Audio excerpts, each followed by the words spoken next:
आजकल हम सब इतने बिजी हैं, अपने ज़िंदगी और अपनी लाइफ की टेंशन्स में भी इतने व्यस्त है कि हम कुछ भी समझने, जानने की कोशिश ही नहीं करते। इस सीरीज में आज हम जानेंगे 1. भगवद गीता क्या है। 2. हमें गीता से क्या महत्वपूर्ण जानकारी मिलती है। 3. और लास्ट में गीता हमें क्या सिखाने का प्रयास करती है, जिसे हमें जानना बेहद ज़रूरी है। इस टेंशन, तनाव भरी जिंदगी या अपनी नेगेटिव, नकारात्मक सोच को हम कैसे दूर करने का प्रयास कर सकते हैं। भगवद गीता क्या है? भगवान का गीत व्यक्तिगत रूप से परमेश्वर का वचन, सीधे भगवान कृष्ण द्वारा कहा गया मनुष्य, अर्जुन और भगवान का संवाद है। इसमें 18 अध्याय, 700 श्लोक, जो कि माना जाता है पृथ्वी ग्रह पर आखिरी बार 5000 साल पहले बोला गया था। यह इस और अन्य ब्रह्मांडों में पहले ही हजारों बार बोला जा चुका है। ये सबसे शुद्ध ज्ञान है, शिक्षा का राजा है, सबसे गोपनीय ज्ञान का राजा है, और कहें तो ये सर्वोच्च ज्ञान है, सबसे धर्मनिष्ठ और चिरस्थायी है। भगवान कृष्ण भगवद गीता 9.2 के अनुसार इसे समझने के लिए व्यक्ति को भगवद गीता को विनम्र भाव से एक बार तो जरूर पढ़ना चाहिए।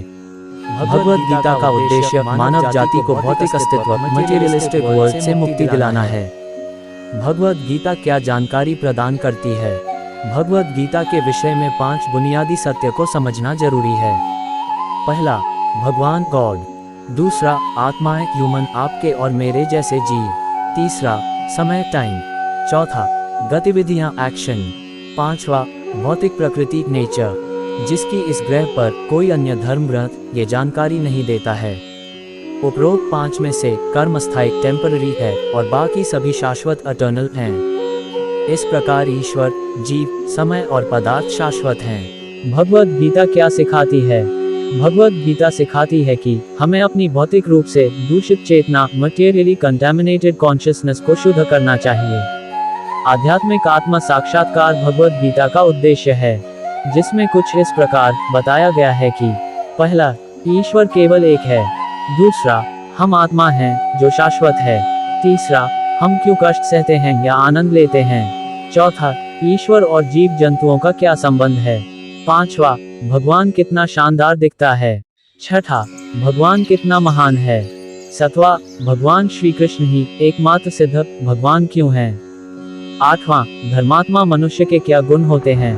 नौवां, राक्षसी मनुष्य के क्या गुण होते हैं। 10वां, ईश्वर हमारे सभी कार्यों का गवाह कैसे बनता है। 11वां, जीवित प्राणी किस प्रकार प्रजातियों में ऊपर या नीचे गति करते हैं। 12वां, हम भगवान से कैसे प्रेम और उनकी सेवा कर सकते हैं। अब आगे हम पार्ट 2 में जानेंगे भगवद गीता के रहस्य और इसके इतिहास के बारे में। अगर आपको ये सीरीज अच्छी लगती है तो हमें कमेंट करके जरूर बताएं, जिससे कि हम भगवद गीता से जुड़े 200 सवालों के बारे में बताएंगे, जो कि हम सभी के मन में आते ही रहते हैं। धन्यवाद।